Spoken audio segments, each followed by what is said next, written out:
Neck pain whilst out on the bike or after a ride can be really uncomfortable. Although fixing the root cause of your neck pain is largely due to your position on the bike, you can get some instant relief and protect yourself from any future discomfort with 3 simple exercises that we're going to go through today. Let's get into exercise number 1. I'm Jonny, a coach and personal trainer who in the last few years has found a passion for training on 2 wheels. Join me as I document my journey to become a stronger cyclist, whilst hopefully sharing some of my coaching knowledge to help you too. See you on the road.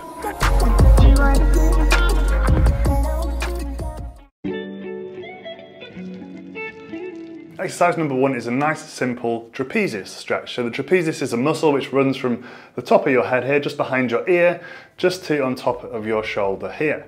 And when we're on the bike and potentially have our shoulders shrugged up to our ears, or we're just not in a great position on the bike, this can get pretty tight. All we're doing here is relaxing and loosening it off. All you're going to do is put one hand on the side of your head and then pull your head gently down towards the opposite shoulder. You should feel a nice stretch through the trapezius down the opposite side here, and you want to relax into this stretch for about 30 seconds. You shouldn't be pulling too hard, otherwise your body will kind of react to it and tense up. You want to relax, big deep breaths over that 30 seconds. You'll be able to move further into the stretch as the 30 seconds progresses, but just to start off, take it nice and easy. You'll definitely feel this one if you haven't done it before. You can also make this one a little bit tougher by just grabbing a dumbbell or a plate if you've got a gym membership, or just something heavy at home, whatever that may be, and holding that in the hand that's down by your side. That'll just help pull that shoulder down a little bit further, enabling you to feel the stretch a little bit more. With the trapezius stretch, you can really do it as often as you like, but at least after every bike ride is a good starting point. So that was exercise and step number 1.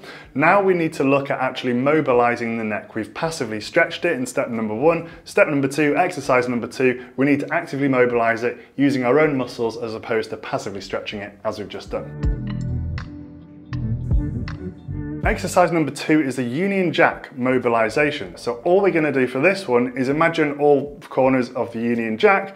You're just going to move your neck kind of looking in each direction. So obviously we've got top to bottom, we've also got side to side, but then don't forget the Union Jack, we've got the cross as well. So looking up and to the right, down and to the left, up and to the left, down and to the right. 3 times covering all points of that Union Jack will be a great first port of call. With the Union Jack mobilization, you can also just pick where feels best and where feels tight for you. So for example, if going up and down, you're feeling completely fine and not particularly stiff at all, then focus on going side to side or corner to corner. Find out where works best for you. Because we all have different anatomies and different positions on the bike, you're probably going to feel a little bit tighter somewhere different to someone else. As I said, doing the Union Jack mobilization 3 times round in all directions are going to be a good first port of call, or just doing 10 repetitions of the direction that you're finding most difficult. Again, doing this after every ride is going to be a good starting point, but the more often you can do it, the more benefit you're going to get. So we've passively stretched,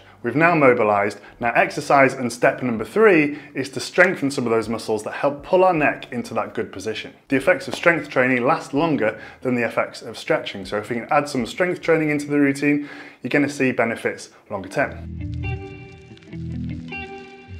Exercise number 3 is the neck retraction. Now, I'm not gonna lie, this one looks really stupid, but it's really important if we want to strengthen those muscles that help us keep our neck and head in a good position. For this one, you want to imagine that your chin is pushing forwards onto a shelf. So I'm gonna place my hand under my chin just to kind of replicate that. But the only reason my hand is there is to stop me pointing my chin down or having my chin higher up. All you're gonna do then is push your head forwards, keeping it level, pushing out as far as you can, feeling the stretch in the back of your neck, and then squeezing your neck back, again, keeping that chin and nose and eye line level as hard as you can, and holding it there at the back for a good couple of seconds. 10 reps is a good number of repetitions for this one, and hopefully you'll feel it, definitely, by the end of the 10th repetition, you'll be able to feel those muscles in the back of the neck starting to activate and starting to tire a little bit. They're the muscles that are going to help keep your head in a bit of a better position. The idea at the back of the movement is you want to give yourself as many double chins as possible.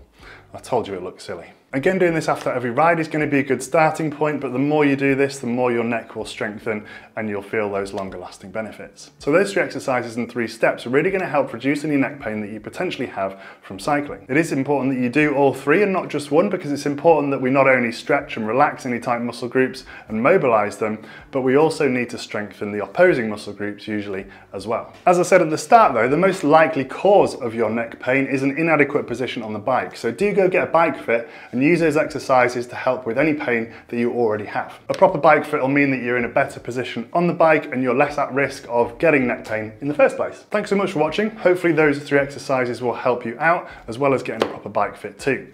Do check out this video here where I go through some exercises to help with any cycling knee pain you have. Don't forget to like, subscribe, ride strong, and I'll catch you in the next one.